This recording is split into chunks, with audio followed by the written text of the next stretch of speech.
Oke, kita mulai aja ya. Pada nunggu lama. Assalamualaikum warahmatullahi wabarakatuh. Selamat datang di modul 9 Sistem Informasi Manajemen.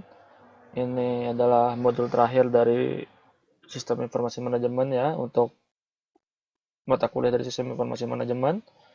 Di modul di buku panduan kita, yaitu dari Universitas Terbuka, Taiwan. Oke, lanjut aja, kita langsung mulai untuk mempersingkat waktu. Kita mulai. Oke, sebelum-sebelumnya kita udah mulai, yaitu saya akan nge-review dari materi-materi yang sebelumnya. Yang pertama yaitu dari konsep dasar sistem informasi kita udah pelajari, konsep sistem informasi, pengambilan keputusan di manajemen juga. Terus untuk aplikasi sistem informasi, pengembangan sistem informasi, teknologi sistem informasi, basis data, pengendalian sistem informasi, dan yang terakhir modul 9 ini yaitu kita akan membahas masalah internet dan e-business. Ya, e-business itu adalah electronic business. Jadi ini adalah menurut saya yang modul yang cukup gampang karena kita melakukannya setiap hari ya, kayak gitu. Oke, untuk kegiatan belajar pertama kita akan belajar yaitu untuk masalah internet, di mana bentuk sistem ini disebut dengan sistem informasi itu mulai menghubungkan dua atau lebih organisasi, di mana bentuk sistem ini disebut dengan inter-organized system. Yang salah satunya adalah aplikasi inter-organized system adalah Electronic Data Interchange atau bisa dibilang EDI. Udah dijelaskan di modul kemarin kalau Electronic Data Interchange itu apa. Semoga kalian masih ingat. Oke, sekarang kita akan mulai untuk masalah di modul pertama di kegiatan belajar 1, yaitu dengan masalah tentang jejaring komputer yang akan kita bahas. Oke, jejaring komputer, di mana jejaring komputer ini adalah sistem informasi sekarang memanfaatkan alat telekomunikasi untuk membentuk suatu jaringan kerja komputer, di mana di dalam sistem telekomunikasi atau istilahnya jejaring atau network bahasa Inggrisnya digunakan bila paling sedikit dua atau lebih alat-alat dihubungkan satu dengan yang lainnya, disebut dengan network.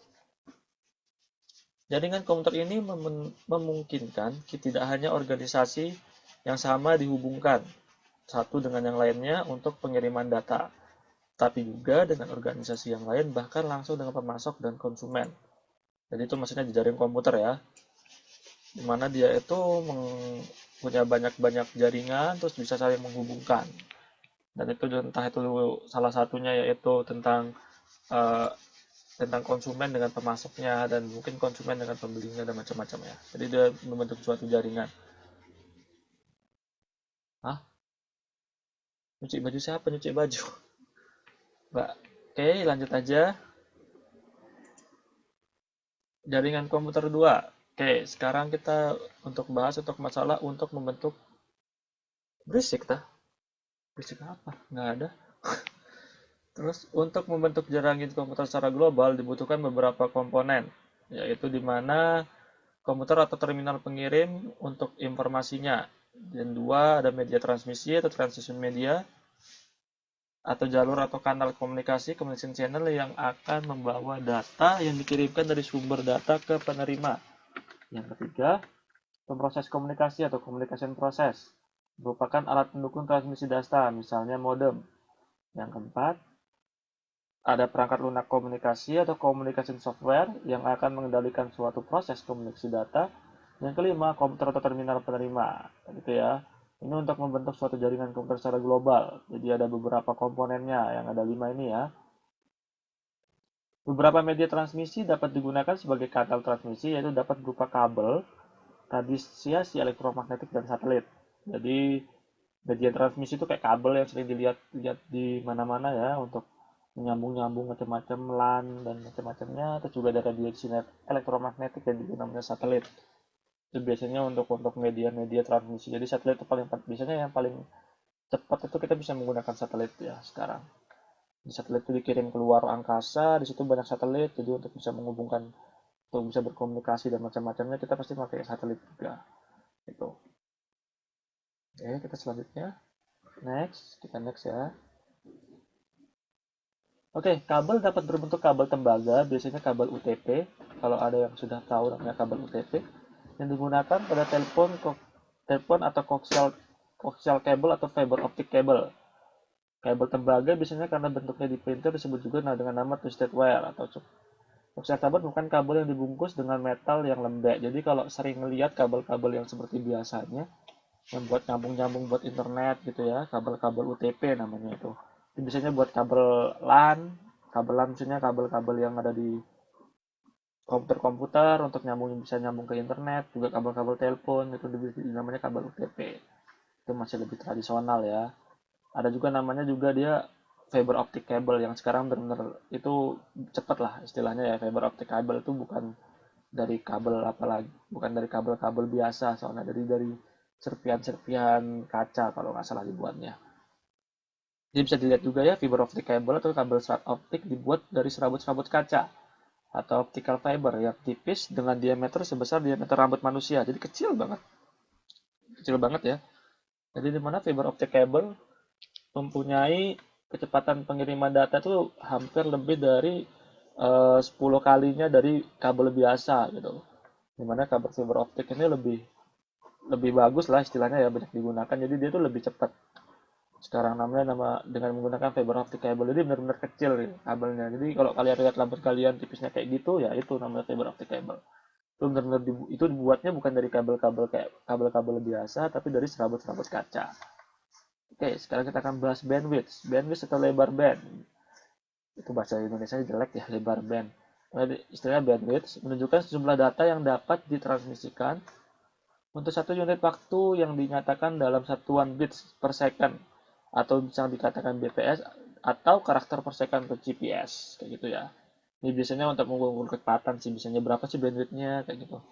Jadi kayak berapa jumlah data yang bisa dikirimkan per detiknya kayak gitulah.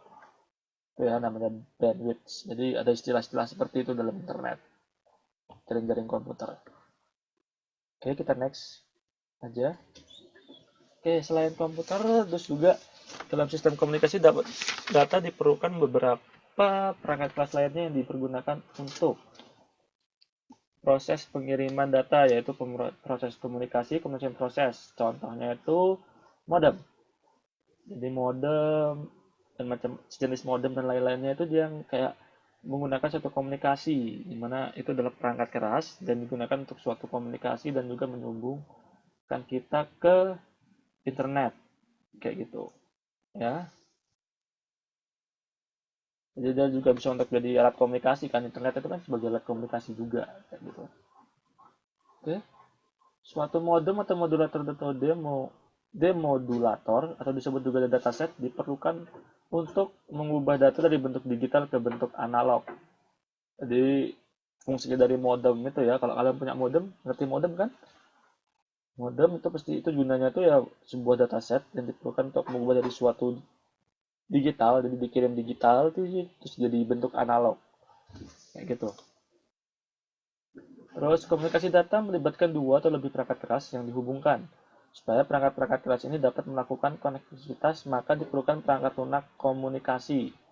Seperti itu ya. Komunikasi ini melibatkan dua jadi sama kayaknya kalau kalian internet ini, internetan sepertinya. Jadi itu pasti membutuhkan kayak saya ada laptop, terus mungkin kalian menggunakan HP atau juga menggunakan laptop juga, jadi itu ada minimal tuh dua perangkat keras kayak gitu ya, dua itu untuk bisa saling berkomunikasi. Jadi supaya bisa melakukan konektivitas itu ya minimal ada dua perangkat keras kayak gitu ya, untuk bisa melakukan suatu komunikasi seperti itu. Terus perangkat lunak komunikasi yang digunakan biasanya untuk berinternetan itu biasanya itu adalah Internet Explorer atau Internet Browser. Jadi kalau kalian sering-sering mungkin zaman sekarang, kalau Internet Explorer udah nggak laku dan sudah dihentikan juga, sekarang sudah nggak ada lagi, sudah diputus hubungannya di Windows terbaru, dia sudah tidak ada lagi. Namanya Internet Explorer sudah dihilangkan zaman sekarang.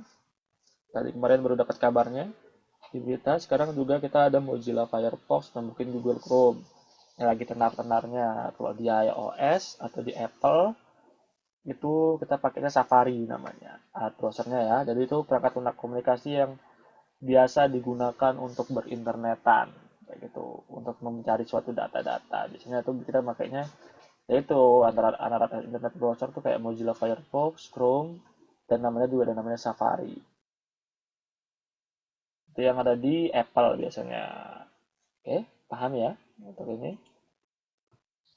Oke, domain internet. Di mana domain internet ini juga merupakan singkatan dari interconnected network atau jaringan-jaringan saling terkoneksi dari sistem-sistem komputer yang dapat saling diakses. Internet diluncurkan pertama kali itu pada tahun 1969. Wow, udah lama banget. Sebagai proyek gabungan antara Defense Advanced Research Project Agency atau disebut dengan DARPA yang merupakan agensi pemerintah untuk membangun internet untuk keperluan pertahanan militer. Jadi ini pertama kali internet digunakan tuh ya jelas untuk masalah militer ya.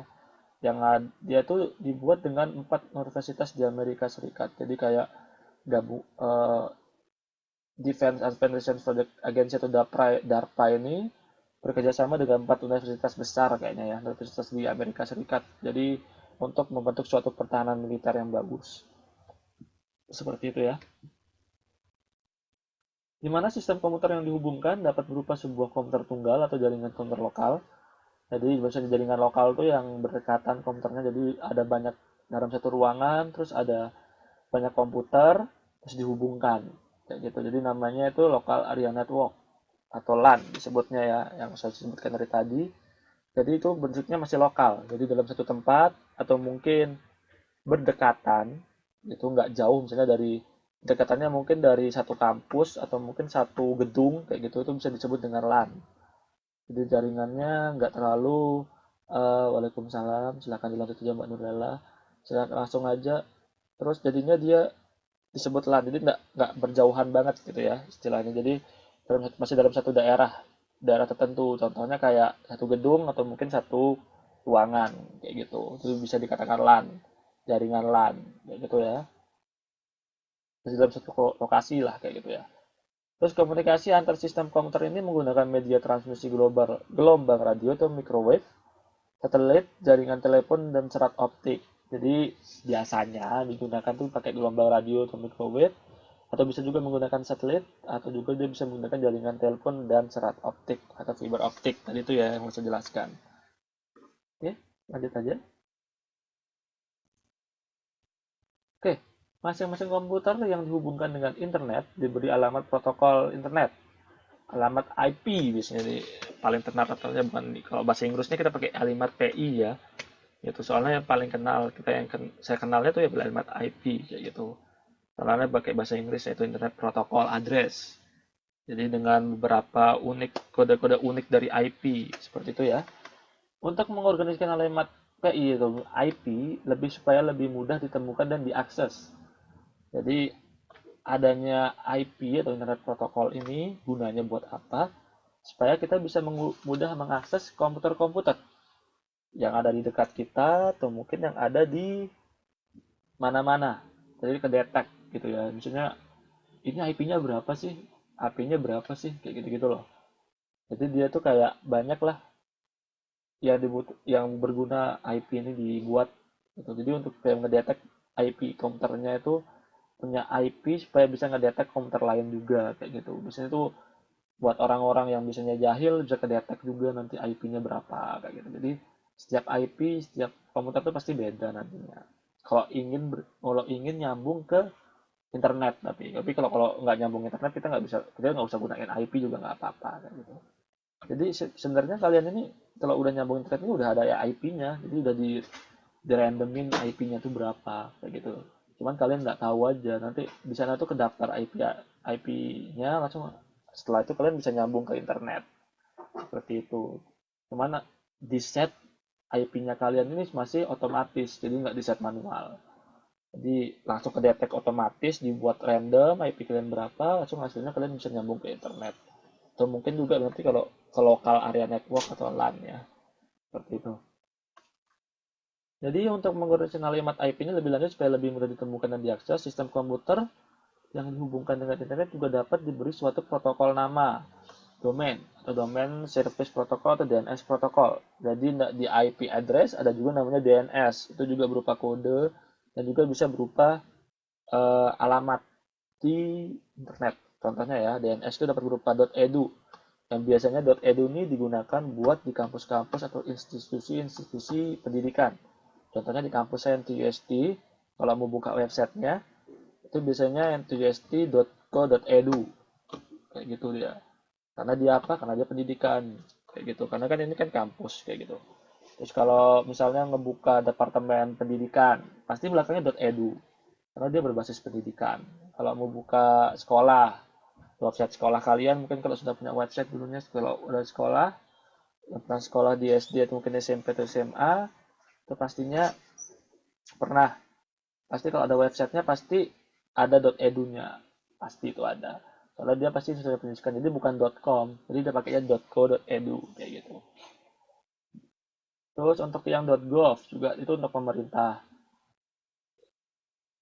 .gov itu juga untuk pemerintah, misalnya mungkin untuk eh, websitenya pemerintah kota Surabaya. Jadi misalnya surabaya.government, jadi gov kayak gitu ya.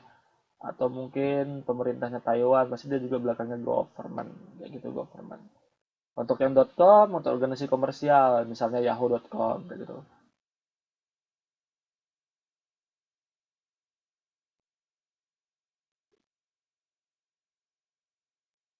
Oke, terus untuk lanjut aja, terus untuk komersial tadi kan udah ada yahoo.com, jadi benar-benar kayak yang komersial-komersial gitu ya.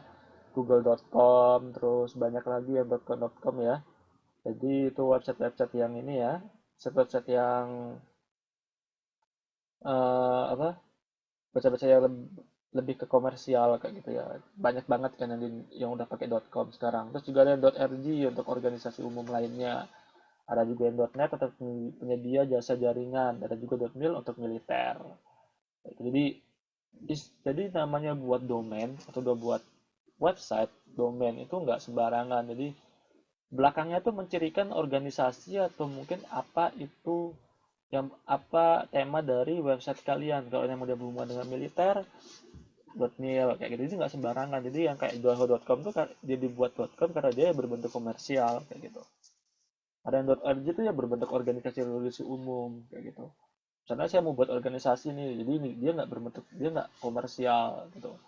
Ada organisasi komersial atau mungkin ada perusahaan komersial kayak gitu. Cuma dia cuma organisasi-organisasi pecinta alam kayak gitu. Jadi ya cuman saya nggak pakai .com, pasti paketnya pecintaalam.org kayak gitu nama websitenya. Ini nggak sembarangan ya kalau yang namanya buat satu website itu juga segampang yang kalian pikir juga. DSN dapat juga dikelompokkan berdasarkan negaranya. Nah, ini yang berdasarkan negara ya. Kalau di Taiwan, kalau kalian tahu, kalau Taiwan dia pakai .tw. Jadi misalnya kalau mau buka website apa gitu .co.id itu Indonesia, .co.tw itu Taiwan. Kayak gitu. Jadi beda-beda juga. Kadang ada yang kalau emang domainnya dia dari Indonesia itu biasanya sih tergantung juga sih sebenarnya maunya mau pakai negara bentuknya DSN yang bernegara-negara atau mungkin dia berbentuk yang tadi lebih spesifik lagi berbentuk dia pendidikan atau mungkin dia berbentuk pemerintahan atau berbentuk komersial atau mungkin dia berbentuk organisasi seperti itu ya. Jadi tergantung, jadi bisa dipilih juga sih. Jadi, ada yang .co.id misalnya itu juga mungkin menandakan kalau saya ini Indonesia kayak gitu. Terus atau mungkin dia .co.tw gitu kan, dia berbentuk saya ini berasal dari Taiwan, ini website website Taiwan kayak gitu loh. Terus juga kalau mau lebih spesifik mungkin bisa kayak .com itu mungkin nggak mau make ya dari apa spesifik negara, jadi mungkin lebih ke komersial, jadi lebih ke internasional, mungkin bisa pakai .com dan macam-macamnya. Jadi tergantung dari kalian bisa milih juga sih. Cuman ya kalau mau lebih spesifik ya pakainya yang berbentuk berbentuk kayak apa institusi kalian kayak gitu. Kadang mungkin yang di .id juga biasanya dia digunakan untuk yang institusi pemerintahan juga kayaknya yang bisa menandakan kalau ini loh, ini adalah website Indonesia. Kayak gitu. Paham ya? Oke, kita next. Oke, penyelenggara domain pertama adalah Internet Assignment Number Authority, di mana ini orang yang pertama kali uh, organisasi sih, bukan orang yang menyelenggarakan pertama kali domain yang pertama. Lembaga ini dikontrol oleh pemerintah Amerika Serikat. Lembaga ini bertanggung jawab mengontrol nama domain Internet dan nomor alamat IP. Jadi nomor alamat IP itu nggak sembarangan bisa dibuat oleh beberapa orang atau mungkin kita implementasikan yang nggak sembarangan. Tapi ada lembaganya di Amerika Serikat yang bertanggung jawab mengontrol alamat IP seluruh dunia. Itu ya. Sekarang lembaganya diganti dengan lembaga yang lebih luas dan bertaraf internasional, yaitu Internet Corporation for Assigned Names and Number atau disingkat dengan ICANN. Ya, seperti itu. Jadi lembaga ini juga menambah-nambah nomor seperti .biz untuk bisnis, .name atau nama individual, .pro untuk orang yang profesional seperti akuntan, dokter, dan lainnya, .aero untuk perusahaan penerbangan dan lainnya. Jadi sekarang yang Internet Assignment Number Authority ini sudah nggak ada, tapi lebih banyak dikontrol oleh perusahaan baru atau lembaga baru yang namanya ACANN ini ya. Dan dia juga menambahkan domain-domain seperti bis untuk bisnis, .biz untuk bisnis, .name untuk website yang lebih individual, ada yang .pro juga untuk orang-orang yang lebih profesional kayak dokter, profesionalitas tuh ya kayak akuntan, dan .aero untuk perusahaan-perusahaan pesawat mungkin untuk yang penerbangan-penerbangan kayak gitu, perusahaan penerbangan dan lain-lainnya. Oke, lanjut. Oke, protokol internet. Kemampuan komputer untuk berkomunikasi dan berbagi komunikasi satu dengan yang lainnya disebut dengan connectivity. Jadi di mana itu kemampuan suatu komputer untuk berkomunikasi dengan beberapa komponen lainnya lebih dari satu atau mungkin satu itu disebut dengan connectivity. Untuk mencapai dengan connectivity dibutuhkan standar komunikasi data yang disebut dengan protokol.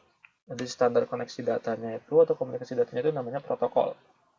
Protokol adalah suatu kumpulan dari aturan-aturan yang berhubungan dengan komunikasi data antara alat-alat komunikasi supaya komunikasi data dapat dilakukan dengan benar.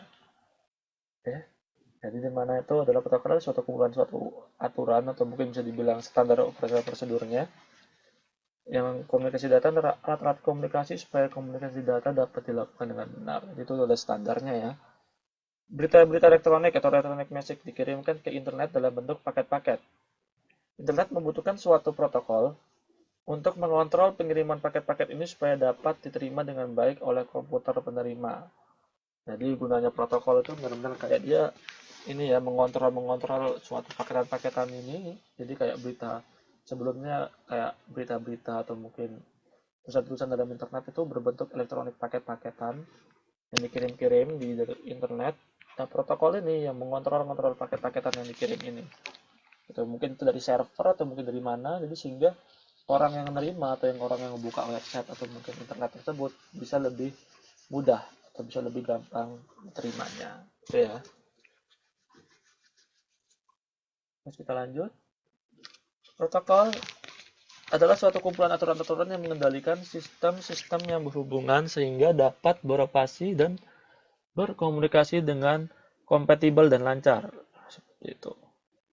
Protokol di internet diorganisasikan dalam bentuk lapisan-lapisan. Lapisan tingkat paling bawah adalah protokol internet atau internet protokol, IP, dan transmission control protocol. Ini untuk lapisan yang paling bawahnya ada namanya TCP dan IP ya, IP.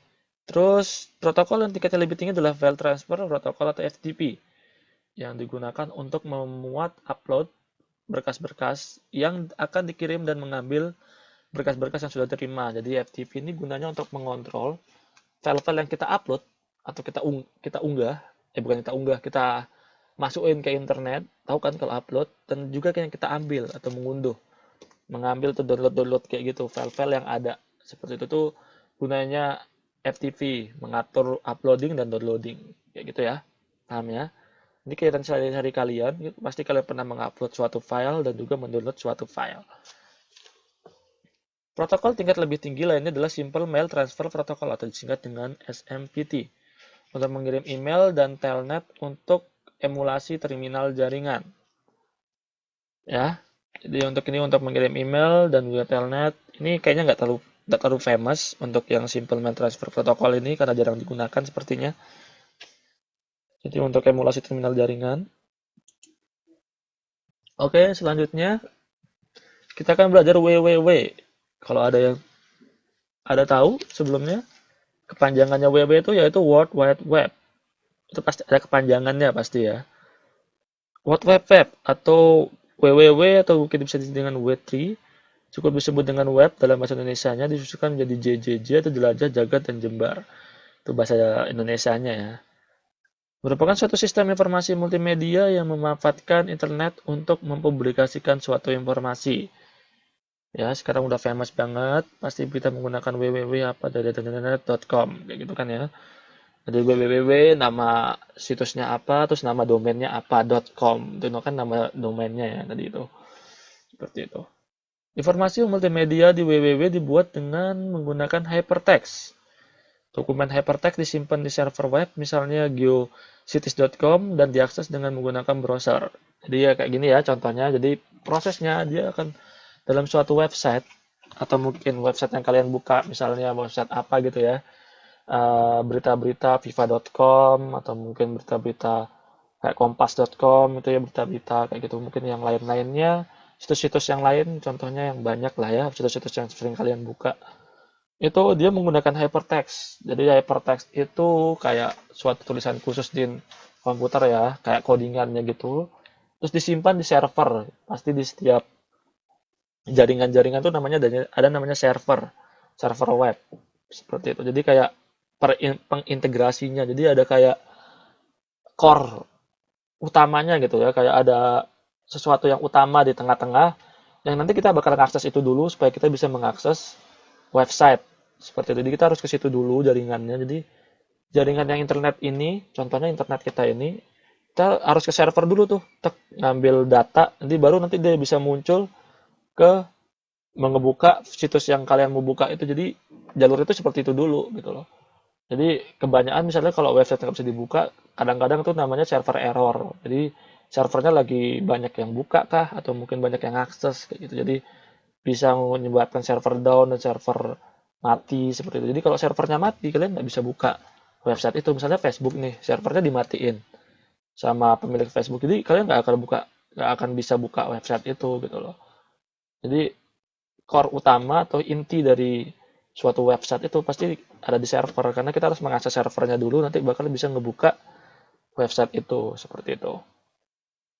Jadi kita udah ngakses servernya, terus ngebukanya lewat apa ya, menggunakan internet browser. Contohnya yang kayak tadi, Mozilla Firefox, Google Chrome, mungkin juga dengan Safari, banyak ya. Kayak Opera juga bisa, ada namanya Opera ya, web browser gitu. Banyak banget sekarang namanya web browser. Jadi setelah diakses dan kebuka tampilannya itu menggunakan internet browser gitu. Dan contohnya tadi udah saya sebutkan. Dua hal yang berhubungan dengan hypertext adalah hypertext transfer protocol atau HTTP dan hyper markup language atau HTML. Ini yang biasanya HTML ini untuk bisa kita ngebuat website ini namanya. Jadi kita pakai bahasa-bahasa hypertext markup seperti itu ya. Oke, kita lanjut.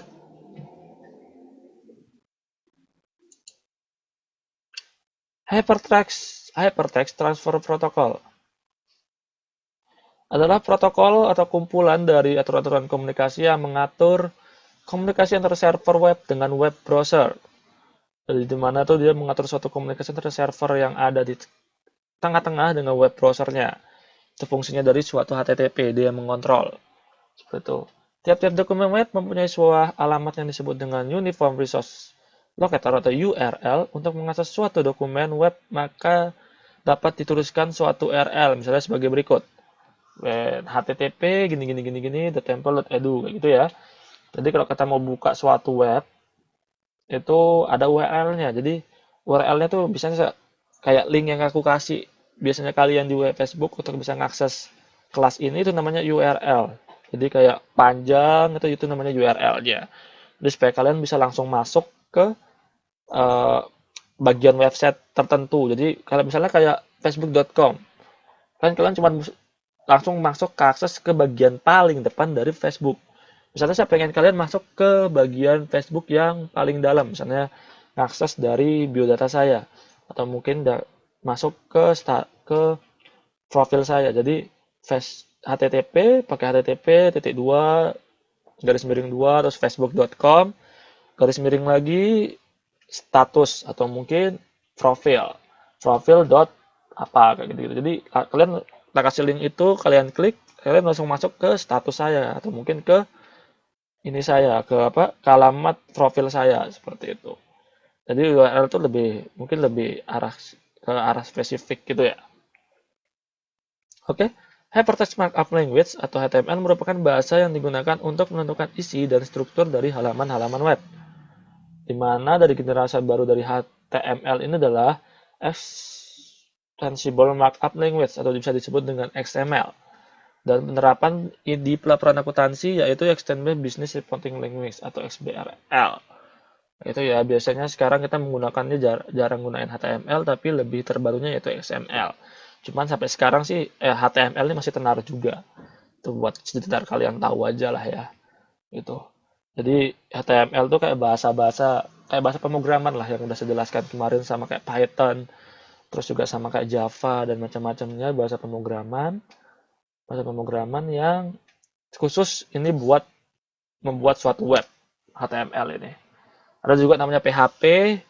PHP itu juga suatu bahasa pemrograman untuk ini ya, membuat suatu pemrograman web seperti itu, buat suatu web, bahasa untuk membuat suatu web. Oke, the next. Oke, kita sudah masuk ke kegiatan belajar kedua, yaitu untuk masalah lebih spesifik dari internet, yaitu namanya e-commerce dan e-business, electronic commerce dan electronic business. Kegiatan belajar dua kita ya. Oke, sampai sini sebelumnya kegiatan belajar satu ada yang mau ditanyakan?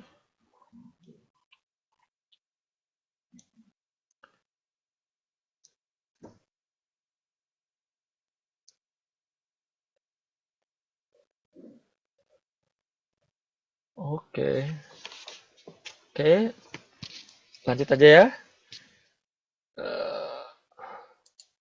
Yang saya tanya, yang jawab cuma satu. Oke, oke, kita akan bahas untuk masalah e-commerce sekarang. E-commerce atau bisa dibilang electronic commerce. Gitu ya, commerce itu tahu, ada yang tahu? Untuk yang commerce, apa artinya commerce? Ada yang tahu? Hmm,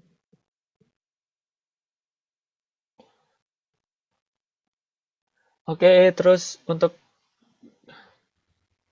ya, ada yang tahu commerce itu apa artinya? Oke, gak ada yang tahu. Untuk electronic e-commerce atau electronic commerce, commerce itu artinya perdagangan.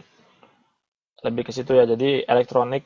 Jadi kalau di bahasa Indonesia kannya electronic commerce itu yaitu perdagangan elektronik. Seperti itu ya. Nah, ini ada definisi dari beberapa dari e-commerce, yaitu mendefinisikan e-commerce itu dari Martin et al. Tahun 1999 sebagai e-commerce itu adalah sebagai penggunaan teknologi informasi untuk melakukan kegiatan bisnis antara dua atau lebih organisasi atau antara sebuah organisasi dengan satu atau lebih pelanggan akhir end customer melalui satu atau lebih jaringan komputer. Maksud dari definisi ini di mana kita menggunakan teknologi informasi untuk berkegiatan bisnis atau mungkin bisa disebut dengan kegiatan perdagangan. Bisnis bisa, perdagangan bisa. Di mana itu berhubungan dengan suatu organisasi atau organisasi lainnya, jadi berbisnis dengan organisasi satu dengan organisasi satu yang lainnya, atau dengan organisasi dengan end customer, atau end customer itu maksudnya itu kayak orang akhirnya, jadi langsung kayak pelanggan akhir, jadi yang kayak kita belanja terus di toko, jadi kayak kita yang langsung beli barangnya. Kalau antara organisasi kan nanti dia organisasi yang lainnya itu bakal ngejual lagi barang yang dibeli dari kita misalnya kayak gitu. Jadi kalau antara bisa dengan organisasi dan organisasi, bisa juga antara organisasi dengan pelanggan akhir atau end customer. Oke. Terus untuk dari definisi yang luas ini, maka e-commerce dapat diklasifikasikan ke dalam dua aplikasi sebagai berikut, di mana aplikasi electronic commerce antara organisasi-organisasi bisnis, aplikasi e-commerce antara organisasi bisnis dengan pelanggan akhir.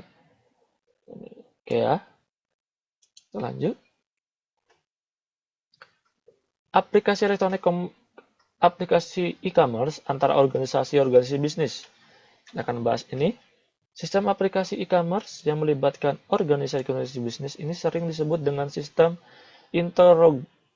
interorganisasi atau di panjangannya Interorganizational System atau IOS atau business to business atau B2B. Seperti itu ya, ini istilah kerennya tuh B2B, business to business. Dengan sistem integrasi ini memungkinkan suatu perusahaan untuk lebih efisien dan efektif melakukan kegiatan bisnis dengan supplier, dengan langganan-langganan, atau dengan dealer-dealer dan distributor-distributor lainnya. Seperti itu ya. Contoh sukses dari aplikasi ini misalnya adalah Sabre, yaitu sistem reservasi tiket yang dimiliki oleh American Airlines dan Electronic Data Interchange atau EDI. Dan juga bisa kalau kalian tahu, contohnya juga ada dengan Kaskus. Kaskus itu lebih ke, kayaknya Kaskus ini lebih ke end customer deh ya, bukan organisasi bisnis. Jadi lebih, kayaknya Sabre ini namanya suatu reservasi tiket yang oleh Amerika Airlines tapi jualnya ke antara organisasi bisnis. Cuman kalau Kaskus ini kayaknya kurang tepat deh menurut saya. Soalnya Kaskus itu, kalian tahu Kaskus kan? Kaskus itu produk Indonesia, cuman dia lebih ke end customer kayaknya electronic commerce-nya. Bukan jarang juga sih dia langsung ke perusahaan, soalnya dia juga bukan suatu perusahaan ya. Jadi ini kayaknya suatu website, forum website gitulah. Seperti itu. Oke, sekarang aplikasi electronic commerce antara organisasi bisnis dan pelanggan akhir. Di mana aplikasi e-commerce yang paling banyak dibicarakan sekarang ini adalah aplikasi e-commerce yang menggunakan jasa internet melalui jaringan World Wide Web. Di mana aplikasi ini disebut dengan istilah B2C atau business to customer langsung.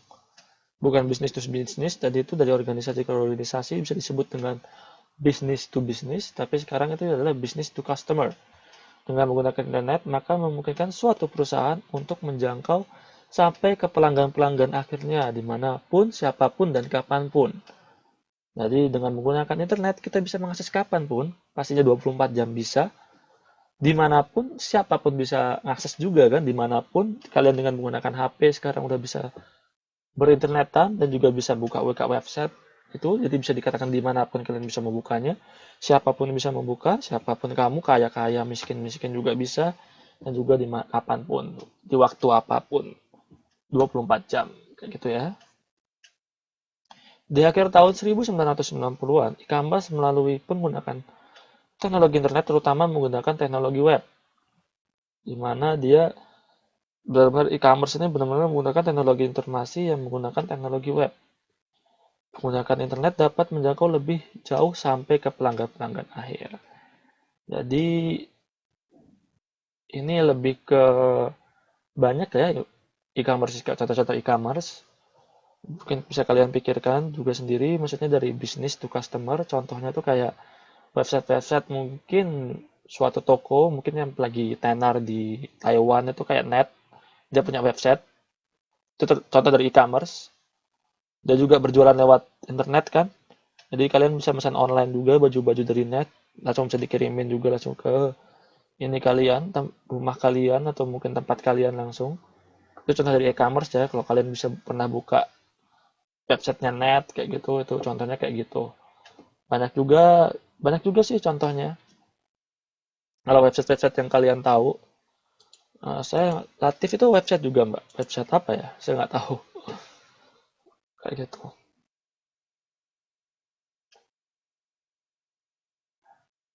Ya, dia jualan apa? Ada ya, ada website. Jualan apa? Oh iya, berarti itu Taiwan ya. Ya oke, bisa juga kalau Latif. Oke, online shop. Ya, kayak online shop itu bisa dikatakan e-commerce juga. Jadi kalau itu jadi tapi itu contohnya itu adalah business to customer ya, bukan business to business yang tadi sebelumnya sudah saya ceritakan tadi. Contohnya online shop itu kadang-kadang lebih ke business to customer, jadi langsung ke end customer-nya. Ya, oke, lanjut aja. Oke, aplikasi elektronik e-commerce di mana organisasi bisnis dan pelanggan akhir ya. Katanya Martin et al. Mengutarakan tambahan keuntungan e-commerce lewat internet dibandingkan lewat internet electronic data interchange adalah sebagai berikut. Jadi keuntungannya dari e-commerce ini lewat internet ini banyak keuntungannya juga. Pertama yaitu distribusi yang lebih murah dari dokumen dan produk-produk digital, kemampuan memberikan layanan dukungan kepada pelanggan, kanal pemasaran yang baru, jelas, mempunyai kemampuan yang untuk menarik pelanggan baru, jelas karena bisa diakses dimanapun kan, oleh siapapun dan kapanpun, menyediakan satu titik lokasi kontak untuk bermacam-macam produk dan jasa. Contohnya, kalau kalian membuka suatu website, kalian juga bisa menawarkan suatu produk dan juga bisa menawarkan jasa di sana. Jadi kayak langsung satu website tuh bisa mengutarakan, kalian mungkin bisa berpromosi produk dan juga bisa mempromosikan data, menjual produk dan bisa juga menjual jasa kayak gitu ya. Dapat digunakan sebagai media riset pasar. Jadi kalian mau tahu misalnya berapa banyak yang beli baju ini di toko kalian misalnya. Jadi bisa jadi sebagai media riset ya, riset pasar. Jadi mungkin baju ini lebih laku daripada baju ini gitu. Contohnya mungkin yang beli baju kan di situ. Jadi tahu tahu banyak yang mana yang lebih banyak laku, mana yang lebih banyak gak lakunya. Jadi kalian tahu. Jadi bisa jadi sebagai media riset lah ya. Mungkin laku yang mana, suka yang mana kayak gitu. Oke, kita lanjut. Selain keuntungan yang diperoleh e-commerce dari penggunaan internet, beberapa hambatan juga ditemui seperti contohnya suatu keamanan. Jelas, soalnya sekarang banyak banget hacker, jadi suatu keamanan namanya e-commerce karena mungkin bisa dibobol gitu ya, benar-benar harus diamankan. Terus keamanan akses, keamanan transmisi ini juga bisa jadi suatu ancaman juga. Beban traffic yang terlalu banyak, kalau misalkan maksudnya beban traffic yang terlalu banyak ini kalau misalkan website kalian laku nih, laku banget, tapi akhirnya banyak yang akses, beban trafficnya terusnya terlalu banyak kan, jadinya orang yang buka terusnya jadinya lambat gitu.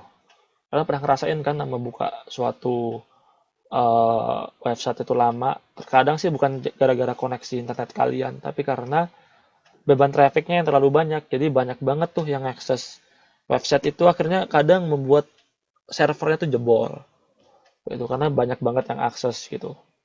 Jadi makanya untuk antisipasi itu biasanya orang tuh nambah server banyak-banyak, kapasitas server banyak-banyak supaya banyak yang akses kayak gitu. Jadi nggak banyak jadinya trafficnya nggak numpuk gitu. Dibuat banyak-banyak slot supaya nanti memudahkan trafficnya kayak gitu.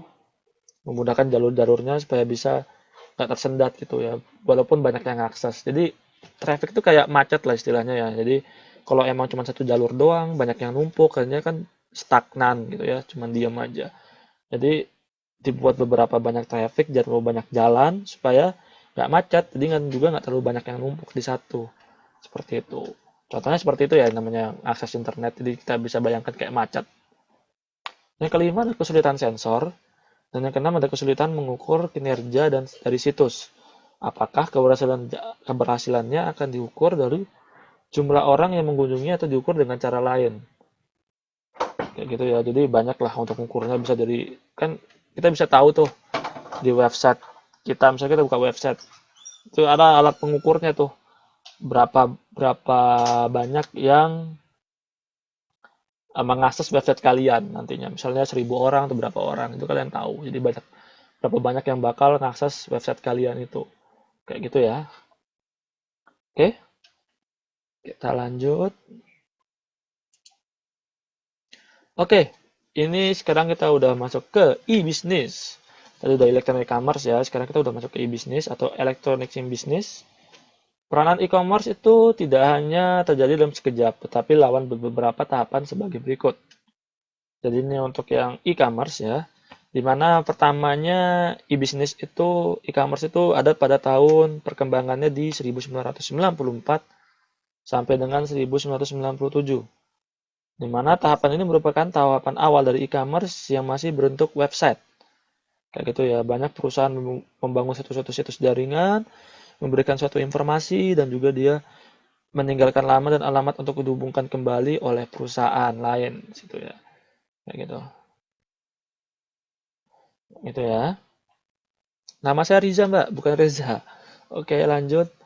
Terus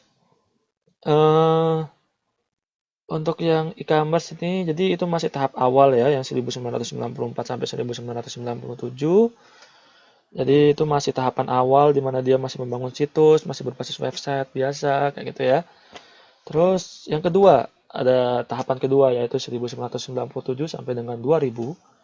Di mana tahapan ini yaitu e-commerce sudah mulai digunakan dan untuk biasanya sekarang udah jadi bukan sekarang tahun 1997 sampai 2000 ini dia sebagai bagian untuk transaksi jual beli lewat media digital, di mana fokus dari e-commerce ini adalah melakukan suatu order pembelian.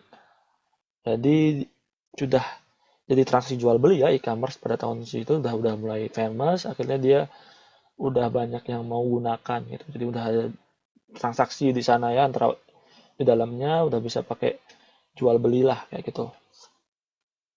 Jadi bisa ngorder dan macam-macam itu udah jadi kayak toko gitu namanya e-commerce.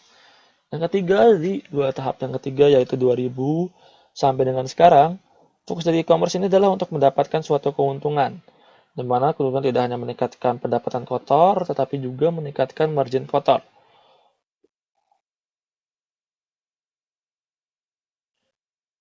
Jadi e-business itu agak berbeda dengan e-commerce ya. Beda. Jadi bisnis itu tidak hanya untuk jual beli lewat situs jaringan, tetapi lebih diarahkan ke strategis bisnis yang merubah model atau struktur bisnis dengan bantuan suatu teknologi internet. Jadi menggunakan suatu teknologi internet untuk memaksimalkan nilai kepada pelanggan dan meningkatkan suatu laba perusahaan. Itu namanya e-business. Oke, paham ya? Ingat baik-baik ya bedanya e-commerce sama e-business. Ingat baik-baik bedanya e-commerce. Oke, e-business ini akan ini untuk masalah model bisnis ya. Jadi e-business akan menyebabkan dan memicu perusahaan untuk meningkatkan suatu labanya. Karena tadi yang saya bilang fungsi dari bisnis itu apa, udah saya jelaskan ya tadi ya. Bisnis itu dia tuh berbeda dengan e-commerce, jadi dia lebih mementingkan suatu model bisnis menggunakan teknologi internet untuk meningkatkan suatu laba dan meningkatkan laba dan ininya proses bisnisnya. Seperti itu ya, sehingga dia memicu suatu perusahaan untuk meningkatkan suatu laba, namanya e-bisnis. Penerapan e-bisnis membutuhkan pemikiran ulang dan perancangan ulang dari model-model bisnis baru. Di mana di dunia bisnis sekarang ini, yang satu bisnis terkait dengan bisnis lain, di rantai nilai industri, jika salah satu entitas di rantai nilai ini melakukan bisnis secara elektronik, perusahaan-perusahaan di atas dan di bawah rantai nilai entitas ini harus menyesuaikan dengan melakukan bisnis juga secara elektronik. Jika tidak, ingin mengambil resiko diganti atau dikeluarkan dari rantai nilai. Jadi misalnya awalnya ada rantai bisnis yang biasa, mereka sudah buka-buka toko. Cuman ada satu entitas baru atau orang yang baru yang membuka bisnis melewat electronic commerce atau lewat internet. Jadi dia nggak buka toko. Dan akhirnya toko itu laku. Maksudnya toko itu laku tuh yang lewat internetnya laku. Tapi sehingga nanti itu kan resiko buat orang-orang yang sudah membuka tokonya secara langsung. Kayak gitu. Jadi mau nggak mau orang yang sudah buka tokonya secara langsung harus juga mengikuti tren yang sekarang yaitu membuka toko secara online juga gitu. Sehingga supaya dia tidak keluar dari persaingan-persaingan itu. Jadi sehingga kalian itu kalau udah masuk ke dunia internet kan bisa bersaing juga sama toko-toko yang lain yang sudah juga yang nggak punya toko secara real gitu ya. Jadi kalian sudah punya toko real, toko yang udah punya toko dan juga sudah ada toko di internet. Jadi saingannya kalian tuh benar-benar bersaing seperti itu. Soalnya zamannya sekarang kan zaman teknologi internet tuh, internet di mana-mana. Udah gampang bisa ngakses internet. Jadi supaya tidak lepas dari mata rantai itu. Jadi supaya bisa bersaing lah istilahnya ya, bersaing bisnis. Jadi kalian juga harus bisa seperti itu. Kayak gitu. Contohnya ya, mungkin kayak contohnya harus bisa membuka toko secara elektronik gitu.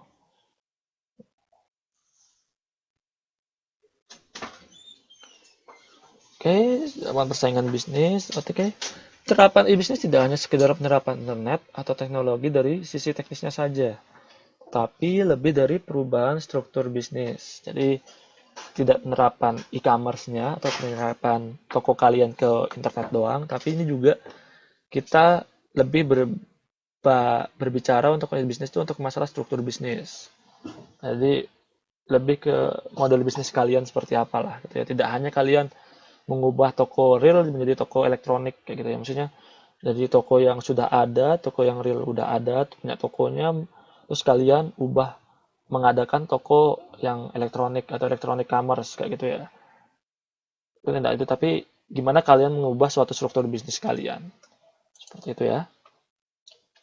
E-bisnis sekarang dipandang sebagai transformasi struktur bisnis yang merubah cara dan model bisnis untuk bersaing mendapatkan suatu laba. Jadi sudah benar-benar tren ya e-bisnis ini. Jadi bagaimana kalian ini sebuah tren untuk bisa mendapatkan laba sebanyak mungkin. Sebagai contohnya adalah Ensiklopedia Britannica yang dulunya berbisnis menawarkan barangnya di toko-toko lewat salesman atau lewat katalog. Sekarang sudah internet sudah maju, perusahaan ini terpaksa merubah model bisnisnya dengan menjualnya lewat internet. Jadi dia sudah tidak membutuhkan salesman yang mungkin datang-datang ke rumah, tapi dia sudah mempromokannya lewat internet karena semua orang sudah bisa mengakses internet. Itu logikanya ya. Jadi contoh lainnya yaitu penjualan tiket yang dahulu dan sekarang. Contohnya dahulu, contohnya penjualan tiket yang dulu, kalian kan pasti belinya di bandara gitu, di counter-counter bandara tuh. Kan kalian beli tiket di sana. Sekarang kalian apa? Reservasi tinggal datang ke ini aja, tak perlu datang ke toko atau mungkin tak perlu datang ke apa namanya? Apa sih namanya? Lupa saya. Ke travel-travel gitu. Jadi kalian tinggal ini aja, tinggal apa? Tinggal ke websitenya Lion Air misalnya atau mungkin di sini famousnya Chinese Air atau Eva kayak gitu ya. Jadi kalian tinggal website, tinggal sudah booking online kayak gitu loh. Kalau dulu kan kalian harus datang ke ini apa namanya tuh ke counternya yang ada di bandara harus beli tiketnya seperti itu. Kayak gitu ya. Pulsa elektronik ya sama aja sih kalau pulsa elektronik maksudnya dari zaman dulu walaupun kita gunain kartu kan kayak gitu ya maksudnya nggak terlalu berkembang lah yang bisa berkembang terlalu kelihatan kita bisa kayak tiket gitu ya benar-benar kalian dulunya cuma beli di online apa belinya di counter tapi sekarang kalian nggak perlu gitu loh sudah nggak zaman lagi kalian beli di counter kayak gitu maksudnya kayak gitu ya contohnya jadi lebih kayak penjualan yang dulunya kalian tradisionalnya beli nyari-nyari ke toko-toko. Tapi akhirnya sekarang sudah bisa dilakukan membelinya lewat internet doang, gitu. Elektronik, jadinya namanya ya. Electronic commerce. Kayak gitu. Itu istilahnya namanya electronic commerce ya. Ingat baik-baik. Oke. Perubahan struktur atau model bisnis sudah mulai merambah ke semua industri bisnis.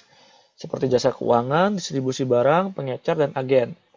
Kayak gitu ya. Jadi banyak banget yang sudah merambah model bisnis. Kayak mungkin kalian berjualan lewat online pun itu udah kayak kalian bisnis ya. Menjual barang-barang kalian lewat Facebook lagi gitu nggak secara langsung gitu udah namanya sudah bisnis tapi sekarang ada istilah barunya yaitu social commerce jadi berjualan lewat social network gitu ya dengan e-bisnis juga industri-industri ini dimulai mentransformasikan dirinya dari model bisnis yang konvensional menjadi model-model bisnis yang baru seperti misalnya penyedia jasa aplikasi, penyedia jasa internet dan portal kayak gitu jadi tidak hanya menjual-jual kayak tadi distribusi barang atau mungkin juga keuangan atau mungkin jualan-jualan yang lainnya, tapi juga dia ada bisnis untuk menyediakan suatu aplikasi. Ya mungkin dia menjual-jual aplikasi-aplikasi baru yang bagus-bagus, juga penyedia jasa internet. Contohnya dia kayak Speedy dan macam-macamnya kan dia menjual jasa internet tuh, langganan gitu. Kayak Chunghwa juga kan dia tidak di pulsa, tidak di SMS lagi, tapi dia menjual paket internet kayak gitulah menjual jasa internet dan juga jasa-jasa portal. Kayak gitu contohnya ya.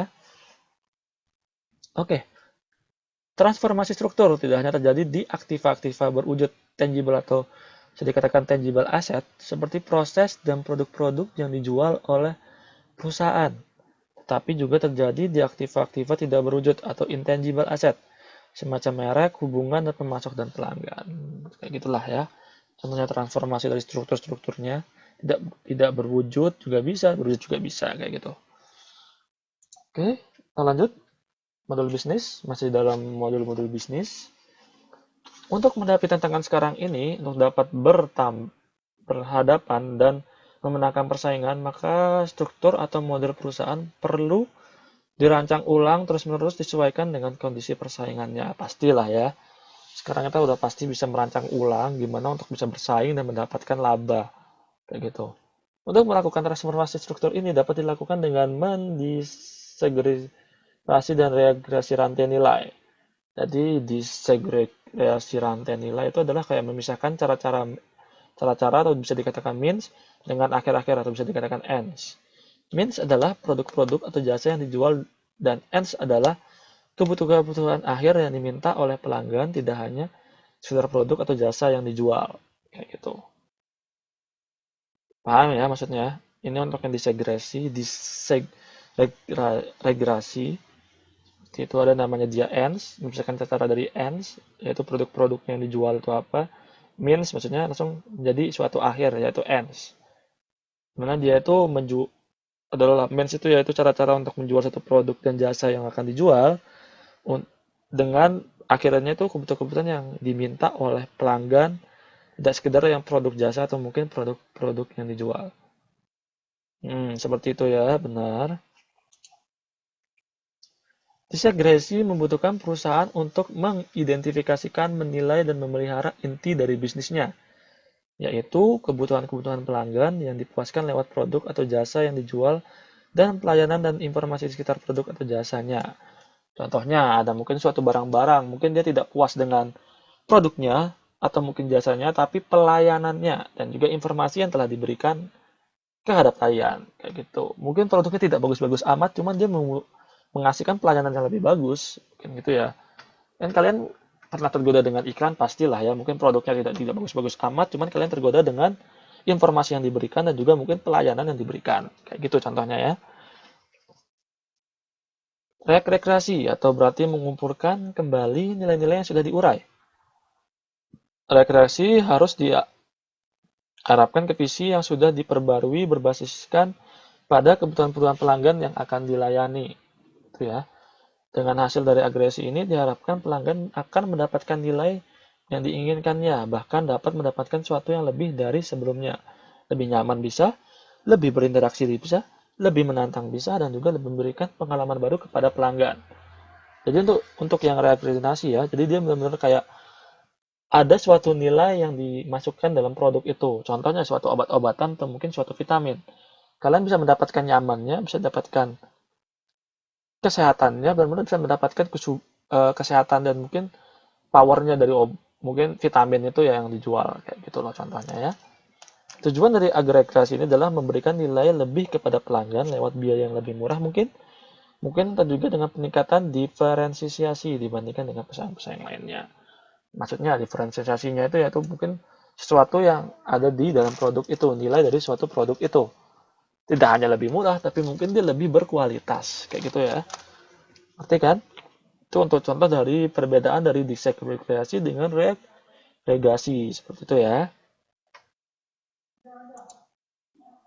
Oke. Untuk sekarang udah masuk ke tipologi model-model bisnis. Oke, tipologi model bisnis ini ada kata-kata dari Tapscott tahun 2000, yaitu menggolongkan tipologi model bisnis secara elektronik di bisnis ke dalam 5 macam. Model berdasarkan 3 kontrol ekonomis dan tingkat nilai integrasinya. Contohnya seperti ini ya. Ada gambarnya.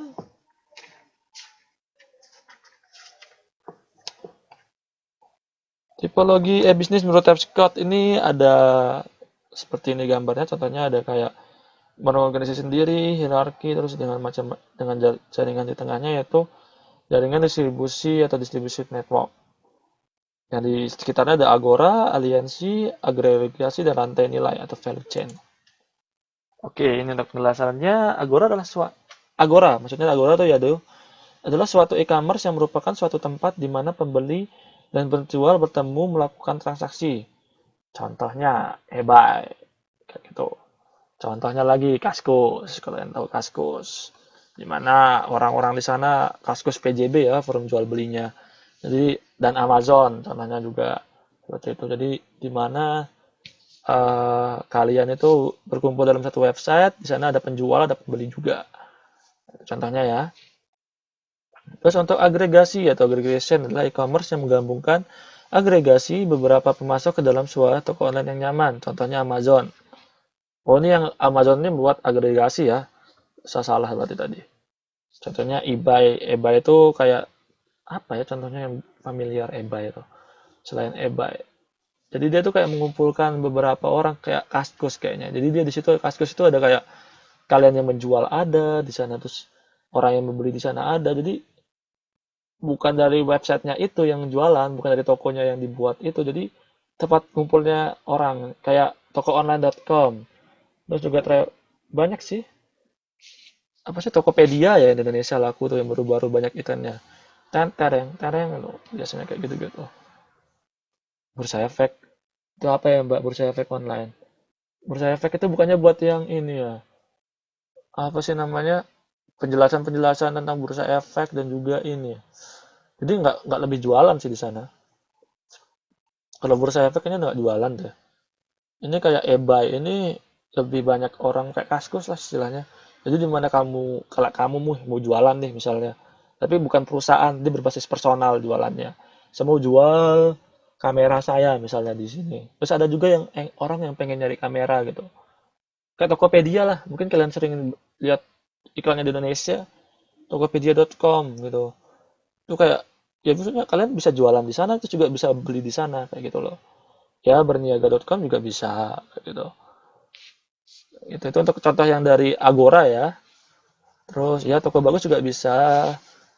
Untuk yang e-commerce ini untuk yang perusahaan kayak Amazon. Di sana juga dia kayak ada pemasok-pemasok barang tuh Amazon itu kan dari berbagai macam barang dan juga kalian bisa nyari di sana. Jadi dia nggak berstatus personal orang yang jualan, tapi dari Amazonnya itu kayak dia pemasok barang gitu loh. Terus kalian bisa nyari-nyari barang di sana yang baru-baru di sana. Nah gitu ya contohnya ya. Terus juga itu yang agregasi ya contohnya. Terus yang aliansi, di mana dia aliansi itu kerja sama beberapa anggota untuk mencapai suatu tujuan tertentu.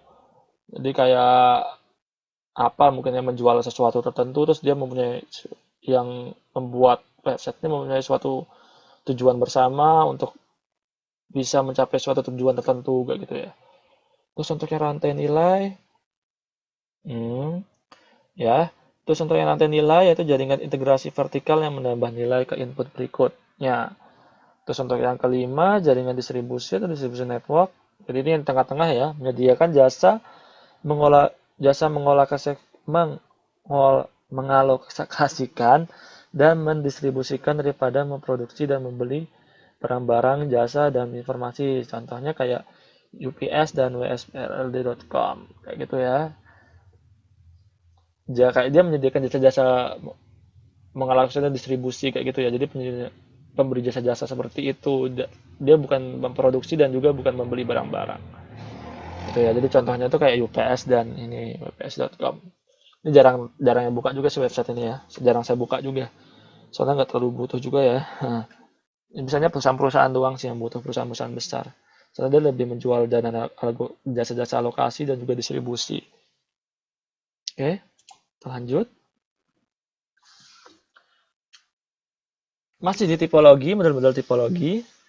Pengelompokan lainnya dari model-model e-bisnis adalah mengelompokkan berdasarkan siapa yang berpartisipasi dalam transaksi, yaitu dalam business to customer atau business to business. Tiga model tersedia untuk B2C atau business to customer sebagai berikut. Toko online, pasar, dan jasa-jasa. Toko online atau online store, pasar atau marketplace, dan jasa toko online. Pasar dan jasa menyediakan hampir semua kebutuhan bahan yang dapat dipilih dan dibeli lewat web. Keuntungan dari toko online itu adalah menyediakan informasi produk yang lengkap dapat digunakan oleh konsumen untuk mempertimbangkan keputusannya untuk dibeli. Kayak gitu ya. Bisa dibaca ya. Ini kayak dia menyediakan suatu informasi yang lengkap tentang produknya. Yang kedua, dia menyediakan informasi ketersediaan barang, pasti. Misalnya ada barang produknya, informasinya seperti apa, terus ada berapa kuantitasnya, berapa banyak. Mengurangi biaya ruangan toko bagi penjual, jelas, karena dia tidak membuka toko, tidak membeli tanah untuk membuka toko, jadi cuma bayar domain aja paling. Bayar domain di internet, yang kita harus bayar tiap bulannya. Kayak gitu, nggak semahal kita harus beli tanah dan buat gedung ya. Terus biaya mencetak brosur dan katalog-katalog yang dapat dihemat. Jadi nggak perlu kita beli biaya promosi untuk mencetak brosur, membuat satu katalog, kayak gitu. Itu bisa kita press. Nggak usah buat kayak gitu, tapi promosi online. Sekarang kita udah promosi online bisa gratis ya. Tinggal buat status, gratis. Sebar ke teman-teman, itu. Jadi sama kayak brosur ya. Kayak gitu. Oke, selanjutnya. 2. Untuk pengumpulan isi dan pengagregasi isi atau konten agregator dan portal.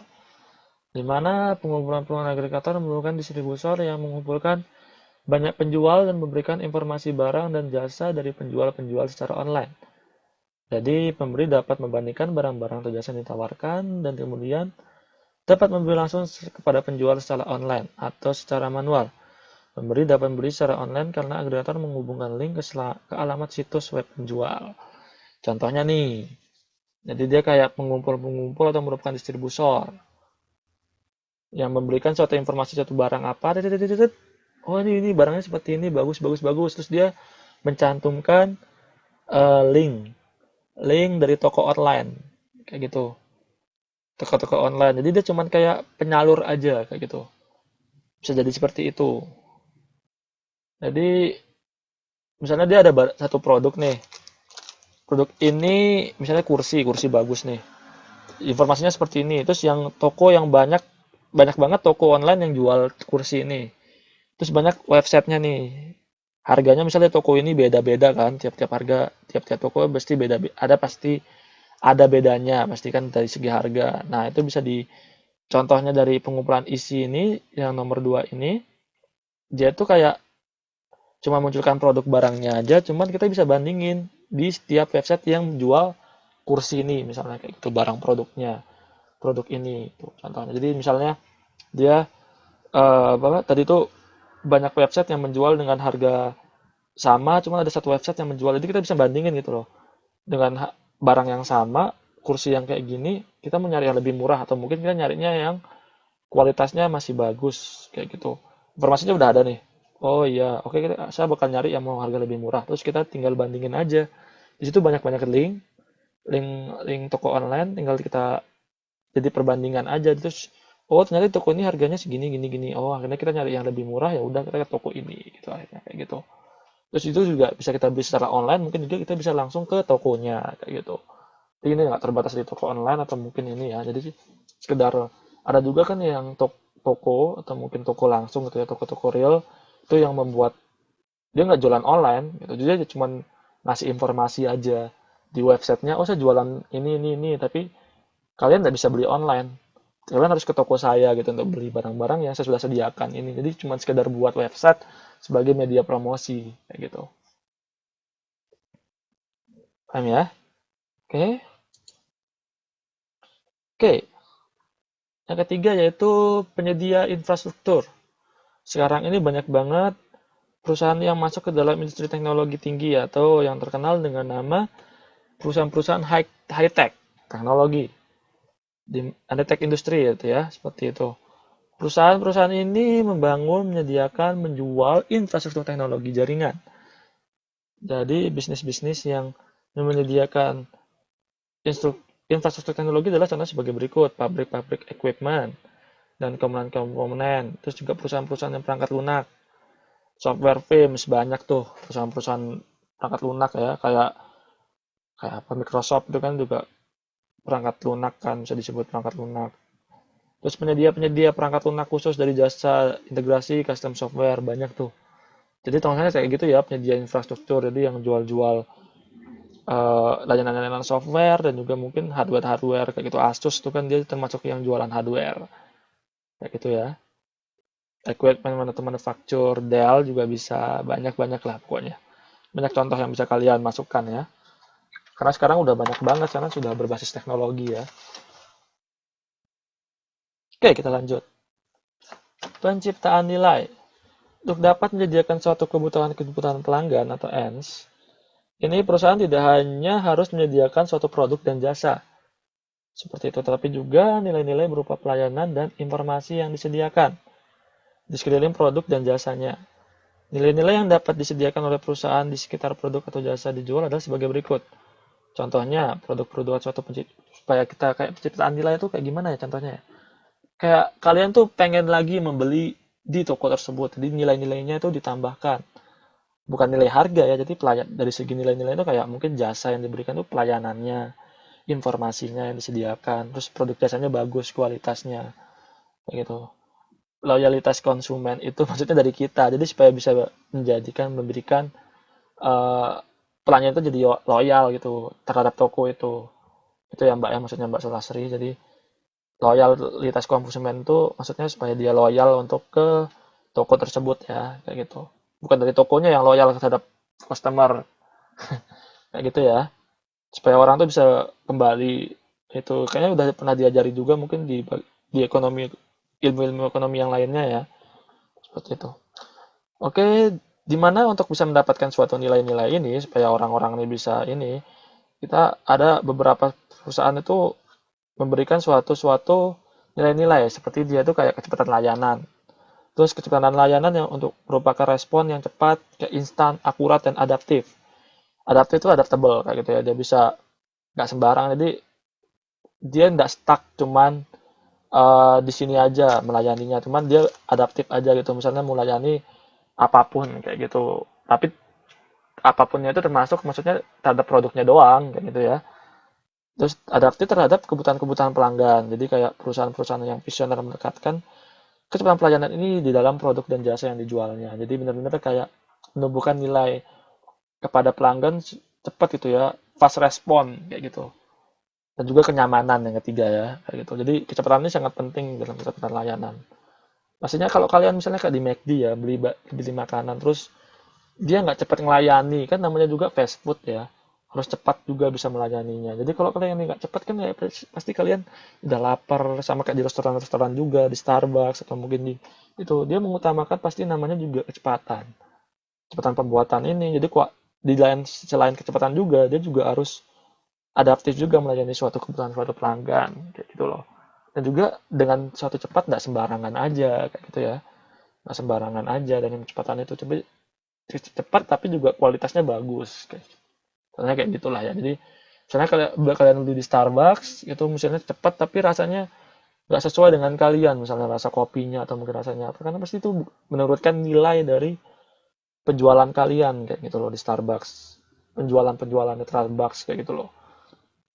Jadi selain cepat, akurat dan instan juga yang dibutuhkan namanya juga kualitas kayak gitu. Selain cepat juga harus berkualitas juga kayak gitu. Dan juga bisa yang ketiga tuh nyaman, maksudnya tuh bisa membuat konsumer tuh lah nyaman atau pelanggan tuh nyaman.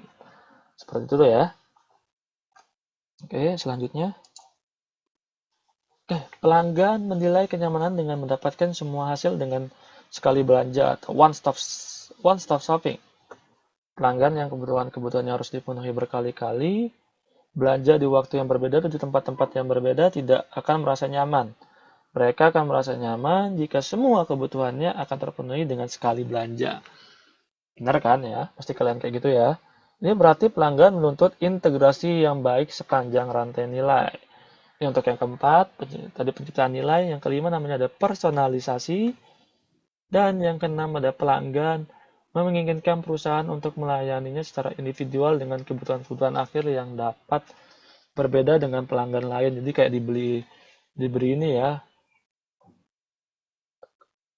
private service kayak gitu. Jadi dia kalau ada namanya private service, jadi melayaninya berbeda dengan melayani lain, pasti orang-orang tuh pasti pengen balik lagi ke sana.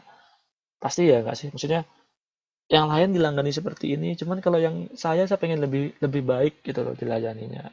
Tapi biasanya dengan kayak gitu kalian harus bayar lebih ya.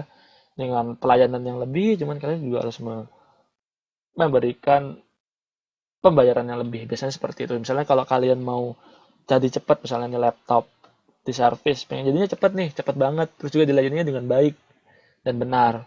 Kalian harus berapa? Pasti bayar lebih kan. Nah, itu juga harus seimbang juga sih namanya juga. Kalau kalian memang mau dilayani secara ini, pasti juga kita harus membayar lebih untuk masalah itu. Cuman kan itu demi kenyamanan kita juga. Kayak gitu kan. Kita pasti mau lebih kayak gitu. Oke, yang ketujuh, harga. Pasti harga yang murah, pasti lebih bisa menjaga kenyamanan kita juga.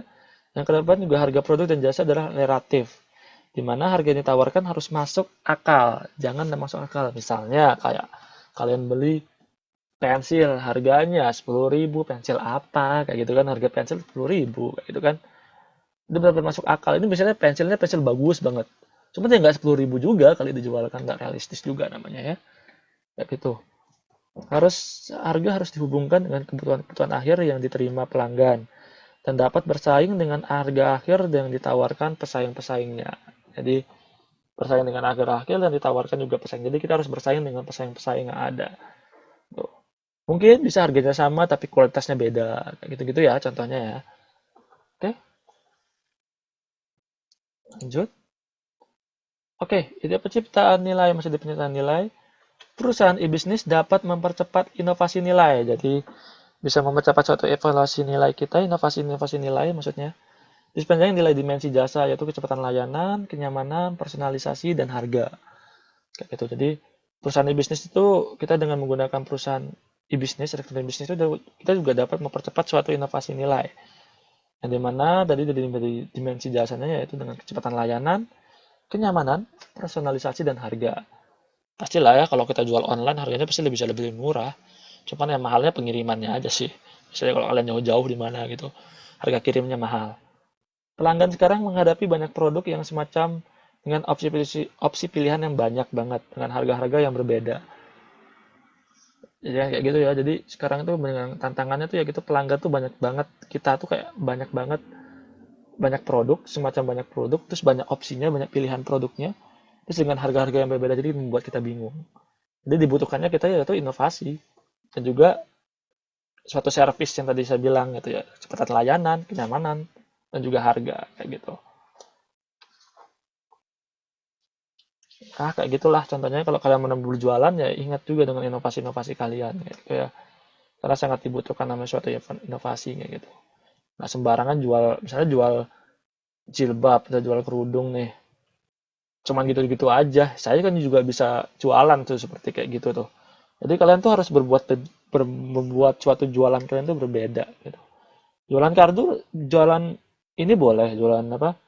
Jualan jilbab tuh boleh. Cuman buat itu mungkin dari harga-harga atau mungkin dari jilbab yang kalian jual mungkin berbeda dari yang lain itu. Maksudnya perbedaannya itu pasti berbeda sih ya. Cuman apa gitu ya, khususnya dari jilbab kalian. Mungkin dia kalian pakai dia tak nggak tembus, nggak kena air, nggak basah gitu. Mungkin kan hebat tuh. Contohnya kayak gitu. Jadi kayak inovasi-inovasi yang kalian munculkan tuh bisa membuat kalian bisa mendapatkan pelanggan yang lebih banyak. Jadi ingatlah namanya suatu menjual suatu jualan atau mungkin yang lainnya, ingatlah namanya suatu inovasi dan buatlah dia berbeda dari yang lainnya. Oke? Oke, sampai saat ini udah ini yang terakhir. Ada yang ditanyakan? Ada yang ditanyakan? Ini yang terakhir udah udah akhir dari perkuliahan. Ada yang ditanyakan?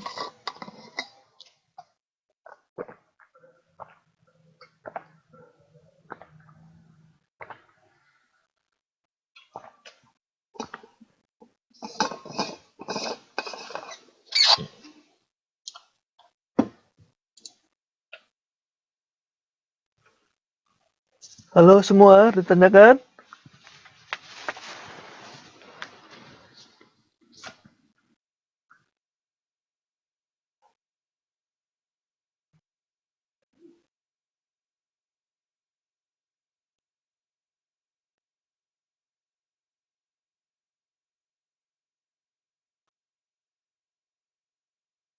Oke, jelas semua ya. Kita lanjut kalau gitu.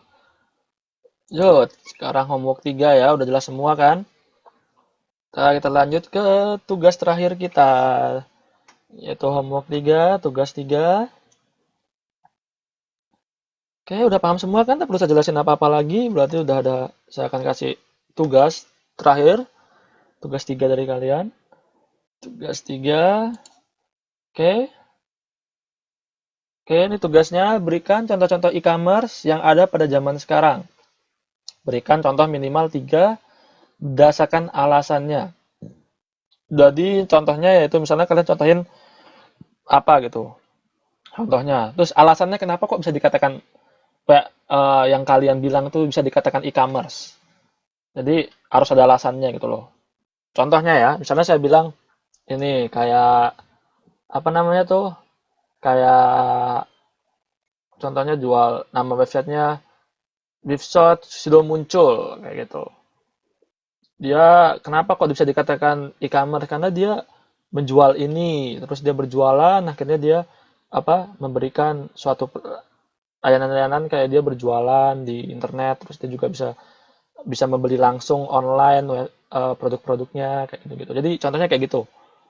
Jadi kalian harus tidak nyebutin apa aja gitu yang e-commerce yang sudah ada zaman sekarang. Ini harus real ya, harus udah ada ya. Jadi ntar saya cek satu-satu websitenya kalau udah ada, kalau emang nggak ada berarti itu kalian salah. Tak cek satu-satu nantinya. Jadi sudah kalian tahu, udah oh ini ternyata e-commerce, cuman alasannya kenapa gitu loh. Kalian kasih tahu. Harus berikan alasannya. Oke? Paham ya? Untuk ini soal pertama, kalian tanyakan? Iya, langsung saya unduh, pasti. Terus yang kedua, tanya kan? Oke, yang kedua, apa perbedaan dari e-business dan e-commerce? Berikan alasan yang jelas. Oke, ini mudah juga, gampang banget. Udah saya jelasin juga tadi apa bedanya dari e-commerce dan e-business ya. Kalau kalian perhatiin apa yang saya omongkan, juga tadi PPT yang saya berikan juga, kalian udah tahu apa perbedaannya e-business dan e-commerce. Yang ketiga, jelaskan sejarah munculnya e-commerce. Oke, jadi ini gampang banget juga soal kedua dan ketiga ini, jelaskan sejarah munculnya dari e-commerce. Itu ini harus benar ya sejarahnya munculnya e-commerce itu seperti apa. Oke, oke. Sama seperti biasanya kriteria dari tugas 3 kita. Minimal satu halaman ya. Ingat minimal ini. Minimal satu halaman, ukuran font maksimal 14. Ntar saya cek. Di, oh nggak di print sini. Oh, mohon maaf. Dikumpulinnya nggak di print. Saya salah. Tapi dikumpulin di email saya ya. Dikumpulkan di hari Sabtu. Sabtu ini. Sebelum jam 10 malam. Jadi ini maksudnya bukan di print, soal saya salah ketik nih. Mohon maaf ya. Jadi dikumpulkan ke email saya. Ya, udah tahu semua kan email saya apa? Jadi dikumpulkan ke email saya. Paling lambat itu jam 10 malam di hari Sabtu ini, tanggal 18 April. 18 April, bener kan? Sabtu 18 April. Oke. Oke. Ya, karena 19 akhir adalah terakhir perkuliahan, jadi saya harus juga harus kumpulin macam-macamnya. Jadi terakhir kalian harus tanggal 18 April kumpulin tugas. Soalnya cuma 3 juga, jadi nggak susah. Ini cuma ngerjain 2 hari bisa lah kalian, 1 hari juga bisa. Gampang kan cuma 3 soal, nggak banyak juga. Oke. Kalian ngerangkum satu buku aja bisa kan, satu modul bisa 1 hari. Masa kerjain tiga soal nggak bisa 1 hari kan? Susah, nggak susah sih. Gampang kok, Mbak. Kalau kalian perhatiin apa yang saya omongin tadi, pasti bisa tinggal jawab aja gampang. Oke? Oke, sampai sini ada yang ditanyakan?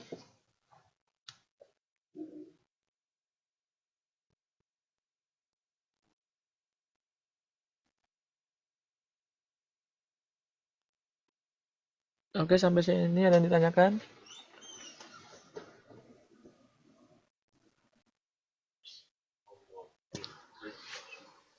Sampai sini ada yang ditanyakan?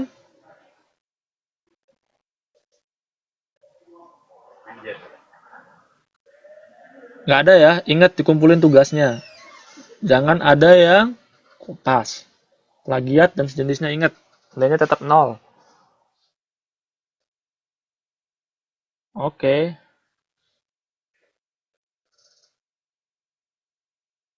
ya diusahakan ada waktunya ya supaya dapat nilai. Oke, belum ada yang ditanyakan buat yang ini?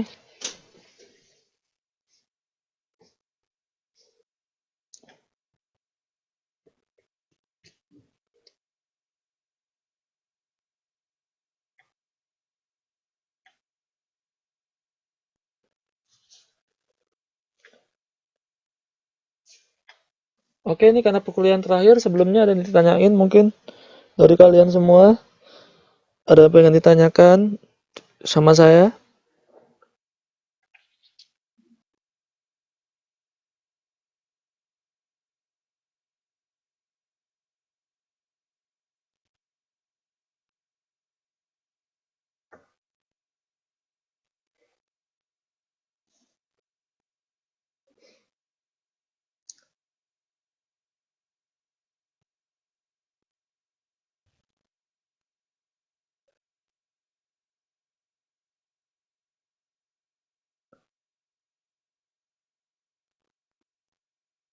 Saya nggak pernah lupa upload PPT loh, Mbak. Jadi saya selalu upload kok, tenang aja.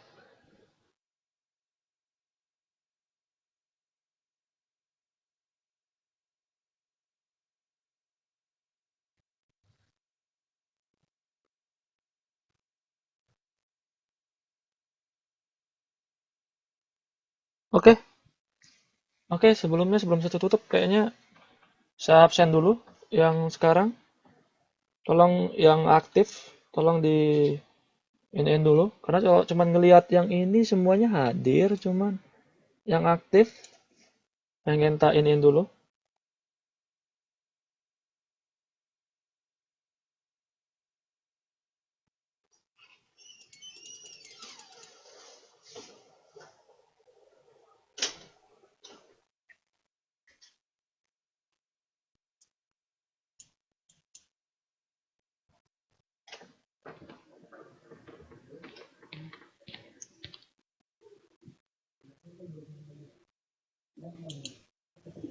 Ya, yang penting anu dulu ya, absen dulu udah nih.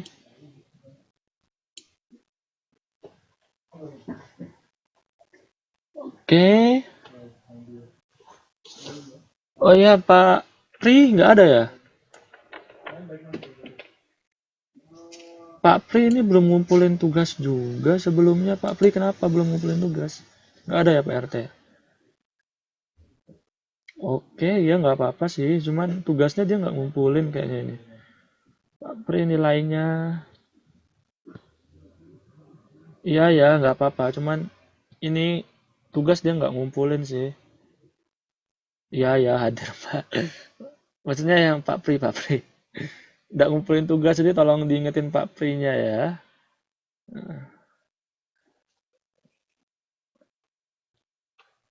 Oke, oke, oke nggak ditanyakan ya berarti ya.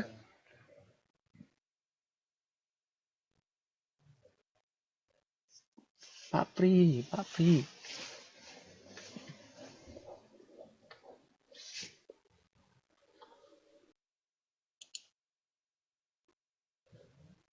Oke, ini close statement saya. Ingat, 99% kegagalan dari orang-orang yang suka memberi alasan. Jangan beralasan, ingat ya, jangan pernah beralasan, lakukan yang kalian bisa dan sebaik-baiknya. Oke? Oke? Semangat ya.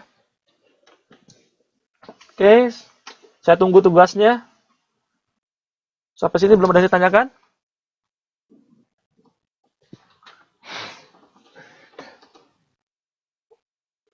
Mana kacau. Oke, oke, oke. Oke, saya tutup ya. Kalau tidak ada ditanyakan, nanti kalau emang ada yang ditanyakan, silahkan ditanya personal ke saya, bisa di chat langsung ke saya. Oke, terima kasih ya. Udah ada yang ditanyakan kan, bener? Oke, siap. Jangan lupa tugasnya ya. Jangan lupa tugasnya yang ini, oke? Ditunggu hari Sabtu malam tugasnya. Oke, oke, oke, oke, oke. Oke, oke, oke. Terima kasih ya. Terima kasih. Semoga sukses semuanya. Kerjaannya sukses. Banyak dapat rezeki ya. Ditunggu. Jangan lupa ada ujian tanggal 5 Mei. Jangan lupa datang semua. Saling diingatkan. Terima kasih ya sudah hadir dalam kelas Sistem Informasi Manajemen. Terima kasih semua. Wassalamualaikum warahmatullahi wabarakatuh. Selamat malam. Oke.